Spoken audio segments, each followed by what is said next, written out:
Welcome to our channel. Today Bible verse in Tamil.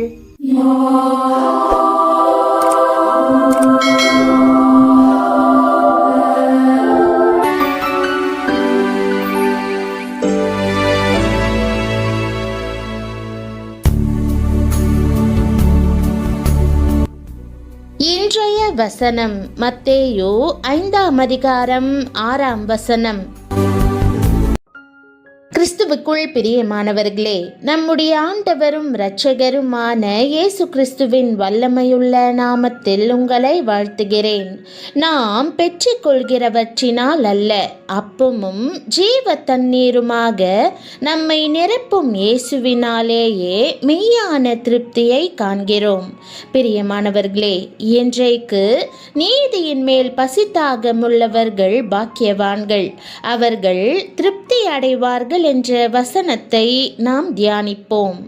அன்புக்காக உள்ளங்கள் ஏங்குகின்றன, வசதிகளுக்காக சரீரங்கள் ஏங்குகின்றன.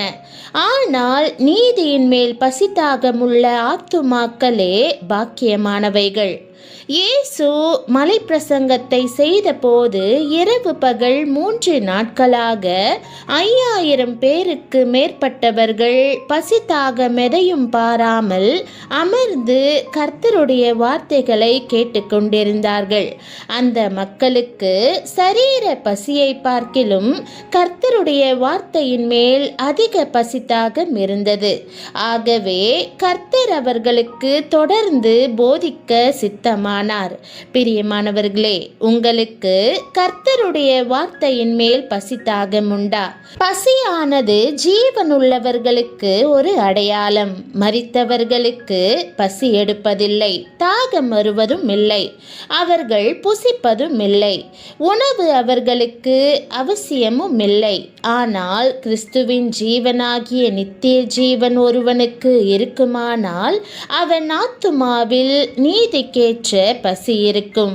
அவன் பரலோக மன்னாவை வாஞ்சித்து கதறுவான். கர்த்தருடைய வார்த்தைகள் கிடைக்காதா?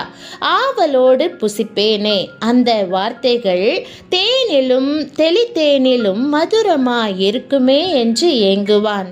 மானானது நீரோடையை வாஞ்சித்து கதறுவது போல தேவனே, என் ஆத்துமா உம்மையே வாஞ்சித்து கதறுகிறது என்று தாவீது பசித்தாகத்தோடு எழுதுகிறதை பாருங்கள். பசித்தாகத்தோடு தேவனுடைய பாதத்தில் காத்திருந்து எதிர்பார்க்க வேண்டியது நம்முடைய கடமை. கர்த்தர் நமக்காக பரலோக மன்னாவை எப்போதும் ஆயத்தமாக வைத்திருக்கிறார். ஆவிக்குரிய காரியங்களில் உங்களுக்கு பசித்தாகம் உண்டா? கர்த்தருடைய வார்த்தைக்காக ஏக்கத்தோடு எதிர்பார்த்து இருக்கிறீர்களா? ஒருவேளை ஆவிக்குரிய காரியங்களில் உங்களுக்கு பசித்தாகம் இல்லாவிட்டால் உடனே தேவ சமூகத்தில் அமர்ந்து உங்கள் வாழ்க்கையை ஆராய்ந்து பாருங்கள். உங்கள் ஆத்துமா மரித்திருக்கிறதோ? பாவங்கள் குற்ற மனசாட்சியை உங்களில் உருவாக்கி உங்களை சோர்ந்து போக பண்ணியிருக்கிறதோ? உபவாசத்தோடு கர்த்தரண்டை திரும்புங்கள். நீதியின் மேல் பசித்தாகமுள்ளவர்களா இருங்கள். நீங்கள் திருப்தி அடைகிற பாக்கியத்தை நிச்சயமாகவே பெறுவீர்கள். நம்முடைய தேவனாகிய கர்த்தர் நமக்கு கட்டளையிட்டபடியே நாம் அவர் சமூகத்தில் இந்த எல்லா கட்டளைகளின்படியும் செய்ய சாவதானமாயிருந்தால் நமக்கு நீதியாயிருக்கும் என்று சொல்வாயாக என்று வேதம் சொல்லுகிறது. நீதி என்றால் என்ன? நீதியின் மேல் பசித்தாகமாக இருப்பது எப்படி? ஆம், தேவனுக்கு கீழ்ப்படிந்து அவரோடு சீரான சரியான உறவு முறை வைத்துக் கொள்ளும் அனுபவமே நீதியாகும். யார் இந்த நீதியை பெறுவார்கள்? கைகளில் சுத்தமுள்ளவனும் இருதயத்தில் மாசில்லாதவனுமாயிருந்து தன் ஆத்துமாவை மாயைக்கு ஒப்புக்கொடாமலும் கபடாய் ஆணையிடாமலும் இருக்கிறவனே. அவன் கர்த்தரால் ஆசீர்வாதத்தையும் தன் இரட்சிப்பின் தேவனால் நீதியையும் பெறுவான் என்று வேதம் திட்டமும் திடமும் தெளிவுமாய் கூறுகிறது. பிரியமானவர்களே, தேவனுக்கு செய்ய வேண்டிய கடமைகளையும் அயலாருக்கு செய்ய வேண்டிய கடமைகளையும் அக்கறையுடன் செய்யும் போது நீங்கள் நீதியை பெறுவதுடன் நீதிமான்களும் ஆவீர்கள். பசிதாக உள்ளவர்கள் திருப்தியாக்கப்படுவார்கள் என்று இயேசு வாக்கு பண்ணுகிறார். வாஞ்சையுள்ள எல்லா இருதயத்தையும் அவரே திருப்தியாக்குகிறவராய் இருக்கிறார். இயேசு ஜீவ அப்பம் நானே.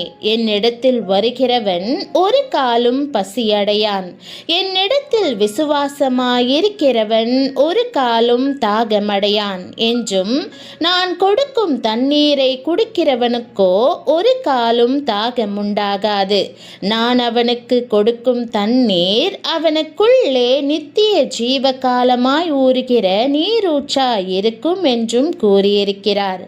வலிமையான சிங்கங்கள் கூட சில வேளைகளில் பசியாயிருக்கும். ஆனால் கர்த்தரை நம்புகிறவர்களுக்கு ஒரு நன்மையும் குறைவுபடாது. மெய்யாகவே நம் தேவன் பரிபூரணத்தின் தேவனாய் இருக்கிறார்.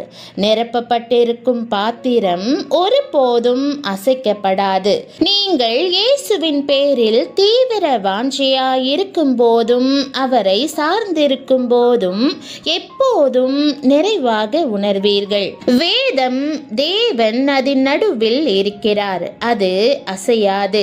அதிகாலையிலே தேவன் அதற்கு சகாயம் பண்ணுவார் என்று கூறுகிறது. தேவன் பேரில் தீவிர வாஞ்சையோடு இருப்பீர்கள் என்றால் அவர் உங்கள் தலையை எண்ணெயினால் அபிஷேகித்து உங்கள் பாத்திரத்தை நிரம்பி வழிய செய்வார்.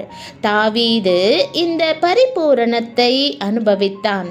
அவன், என் தேவனாகிய கர்த்தாவே, நீர் எங்கள் நிமித்தம் செய்த உம்முடைய அதிசயங்களும் உம்முடைய யோசனைகளும் அநேகமாய் இருக்கிறது. ஒருவரும் அவைகளை உமக்கு விவரித்து சொல்லி முடியாது. நான் அவைகளை சொல்லி அறிவிக்க வேண்டுமானால் அவைகள் எண்ணிக்கைக்கு மேலானவைகள் என்று கூறுகிறான். ஆம் பிரியமானவர்களே, நாம் தேவனிடம் கேட்கும்போது அவர் வானத்தின் பலகணிகளை திறந்து தம் ஆசீர்வாதங்களை நம்மேல் பொழிந்தருளுவார். நீதியின் மேல் பசித்தாகம் உள்ளவர்கள் பாக்கியவான்கள், அவர்கள் திருப்தியாவார்கள். ஆகவே பிரியமானவர்களே, நீங்கள் திருப்திப்படுத்தப்படுவீர்கள். பவுல் எப்போதும் ஆவியினால் நிரம்பியிருங்கள் என்று நமக்கு நினைவுபடுத்துகிறார்.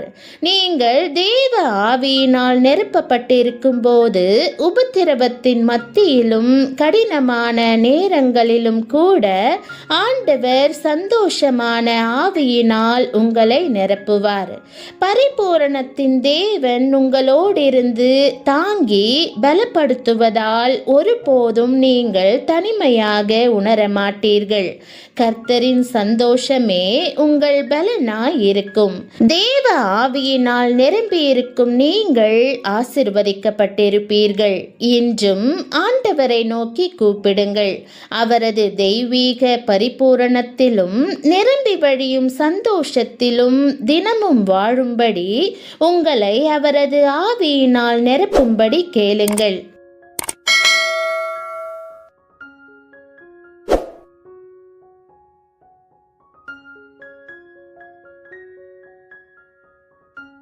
ஜெபம். அன்பின் ஆண்டவரே, பசித்தாகமுள்ள இருதயத்துடன் உம் முன்னே வருகிறேன். ஆண்டவரே, என்னை உம் நீதியினாலும் சமாதானத்தினாலும் நிரப்பும். என் ஆத்துமா உம் மீதும் உம் சமூகத்தின் மீதும் மாத்திரமே தாகமாய் இருப்பதாக. உம்முடைய பரிசுத்த ஆவியினால் நிரம்பி வழியும் பாத்திரமாக என்னை மாற்றுவீராக. ஆண்டவரே, என் பலவீனத்தில் உம் பலத்தினால் என்னை நிரப்புவீராக. என் வெறுமையை உம் சந்தோஷத்தினால் நிரப்பும். உம் ஜீவ தண்ணீர் அனுதினமும் என் வழியாக பாய்வதாக. வாழ்க்கையின் எல்லா காலத்திலும் உம்மையே சார்ந்திருக்க எனக்கு கற்றுக் கொடுத்தருளும். நிச்சயமா என் ஆத்துமாவை திருப்திப்படுத்தும் ஜீவ அப்பமாயிருப்பதற்காக உம்மை ஸ்தோத்தரிக்கிறேன். நீர் என்னை பரிபூரணப்படுத்தும் தேவனாயிருப்பதற்காக இருப்பதால் எனக்குண்டான எல்லாவற்றையும் உமக்கு அர்ப்பணித்து ஜெபிக்கிறேன். இயேசுவின் நாமத்தில் ஜெபிக்கிறேன் நல்ல பிதாவே, ஆமேன். தேவனுடைய நாமம் மகிமைப்படுவதாக. ஆமேன்.